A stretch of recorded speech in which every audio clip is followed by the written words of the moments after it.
He lived a life of perfect service. Only at the end did he begin to ask whether that perfection had cost him everything else. Kazuo Ishiguro's The Remains of the Day is a quiet, devastating novel about dignity, memory, and the consequences of emotional restraint. The story is told through the voice of Stevens, a lifelong butler who devoted himself completely to serving Lord Darlington at an English country estate. The narrative unfolds as Stevens embarks on a short journey across England, during which his memories of the past resurface.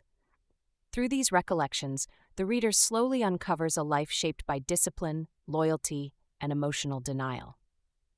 Dignity as self-suppression. To Stevens, dignity means absolute professionalism, never revealing emotion, never allowing personal desires to interfere with duty. He believes that a great butler sacrifices everything for service. Even when his father is dying, Stevens chooses work over family, convinced it is the honorable decision. Only later does the weight of that choice begin to surface. Miss Kenton and the Life Unlived. Miss Kenton represents the life Stevens never allowed himself to live. She offers companionship, emotional honesty, and the possibility of love. Yet Stevens remains distant, hiding behind formality and restraint. His failure is not a dramatic rejection, but a quiet refusal to choose. Blind loyalty and moral failure. Lord Darlington's political sympathies with Nazi Germany place him on the wrong side of history. Stevens, however, insists that it is not his role to judge. "I am merely a butler," he claims. The novel challenges this belief, that asking whether moral neutrality is truly possible, or whether it is simply a form of moral abdication. What remains? As Stevens reflects on his life, he recognizes the cost of his unwavering discipline. His loyalty has left him with regret, loneliness, and unanswered questions. Yet the novel ends not in despair, but in quiet acceptance. There is still time, however limited, for reflection, humility, and perhaps a different way of being. The Remains of the Day suggests that dignity is not found in perfection, but in the courage to confront one's own regrets and humanity. Next, we'll explore how Ishiguro uses memory and restraint to question duty, identity, and the price of a life devoted entirely to service. All right, let's get into one of the truly great novels of our time, Kazuo Ishiguro's 1989 masterpiece, The Remains of the Day. This is a story told entirely through the eyes of a man who seems to be the absolute textbook definition of a perfect English butler. But as we're about to find out, that kind of perfection, well, it comes at a staggering cost. So our narrator, our guide on this journey, is a man named Stevens. And this quote, this is basically the key to his entire soul. He looks at the English countryside and he doesn't see drama or spectacle. He sees quiet, restrained dignity. And for him, that's not just about scenery. That right there is the highest ideal a human being can strive for. So, picture this. It's the summer of 1956. Stevens is taking a rare road trip, something his new American boss encouraged him to do. But what starts as a drive forward into the country, well, it quickly becomes a deep dive into the past. His mind keeps drifting back, replaying his 30 years of service to the man he saw as a truly great man, the late Lord Darlington. For Stevens, his whole life has been a mission, a quest for one thing, what he calls dignity. Now, in his mind, a great butler isn't just good at his job. A great butler inhabits his role so completely that his personal self, it just vanishes. And the story he's telling us, it's his attempt to prove he did just that. And this is where things get really interesting. As we listen to Stevens lay out these very carefully chosen memories, you have to start asking yourself a pretty big question.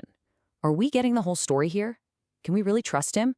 Or is there something else happening just beneath that perfectly polished surface? To really unlock what Ishiguro is doing in this book, we need to understand a key literary idea, a tool he uses brilliantly, the concept of the unreliable narrator. Now, an unreliable narrator isn't necessarily someone who's just flat out lying to you. A lot of the time, they mislead us and, more importantly, themselves because they're naive or they just can't see things clearly, or maybe because they have this deep, deep need to believe a certain version of the truth. It forces us, the reader, to become detectives. We have to piece together what really happened from the clues they drop along the way. There's this great term for it called the double decode. Here's how it works. First, you listen to the story Stevens wants to tell you. But then you have to do the second part. You have to read between the lines, look at what he doesn't say, and figure out the reality he's working so hard to hide. So let's give it a shot. Okay, the first major crack in Stevens's carefully built story shows up when we look closer at the man he gave his entire life to serving, Lord Darlington. So here's a really chilling example of this in action. At one point, Lord Darlington, under the influence of some pretty shady new friends, orders Stevens to fire 2 Jewish maids. The housekeeper, Miss Kenton, is absolutely horrified. She argues with him, but Stevens, he just shuts down. His response is basically that his lordship knows best. Any personal morality he might have is just buried under his professional duty. And here's that double decode for you laid out plain and simple. On the left, you've got Stevens' version of Lord Darlington, a noble, well-meaning man just trying to make the world a better place. But on the right, well, that's the historical reality that Stevens just can't bring himself to look at. His master was a naive political amateur, and tragically, a pawn for the Nazi regime. You know, the tragic thing is, Lord Darlington's downfall started from what he thought was a good place.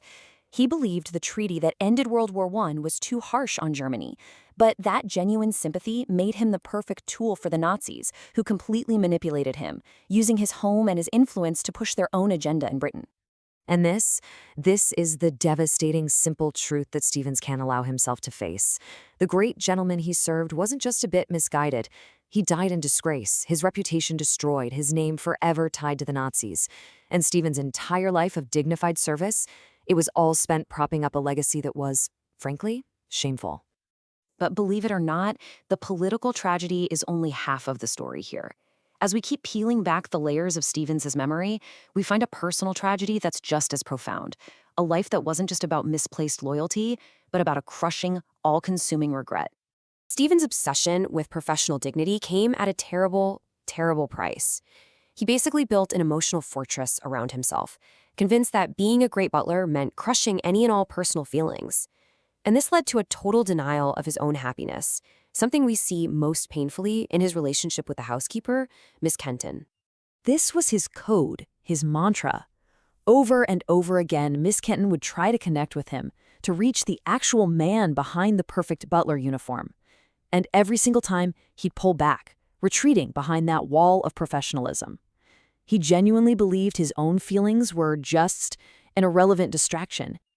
And this all comes to a climax during his road trip when he finally meets with Miss Kenton again after so many years.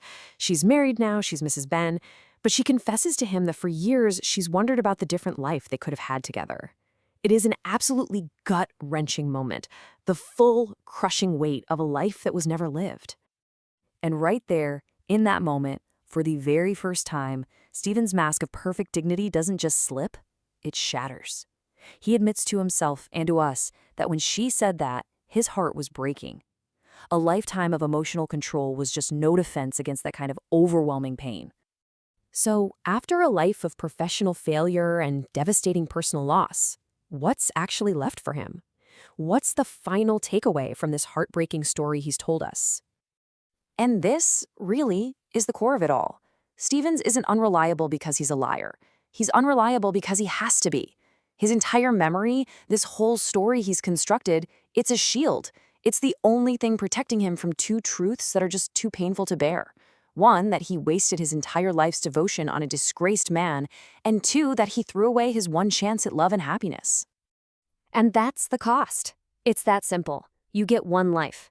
And Stevens sacrificed his for an ideal that, in the end, left him completely empty and alone. And yet, the book doesn't end on a note of pure despair. At the very end of his journey, Stevens finds himself sitting on a pier as the sun goes down, and he decides he has to try and make the best of what's left, the remains of the day.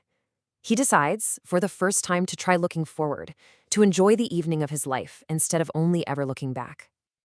And that leaves us with one last, really challenging question. Stevens' story is an incredible look at memory and regret, for sure, but it also acts like a mirror. It forces you to ask yourself, how much of our own life story is the real, unvarnished truth? And how much is a narrative that we carefully and maybe unconsciously edit, just so we can live with ourselves?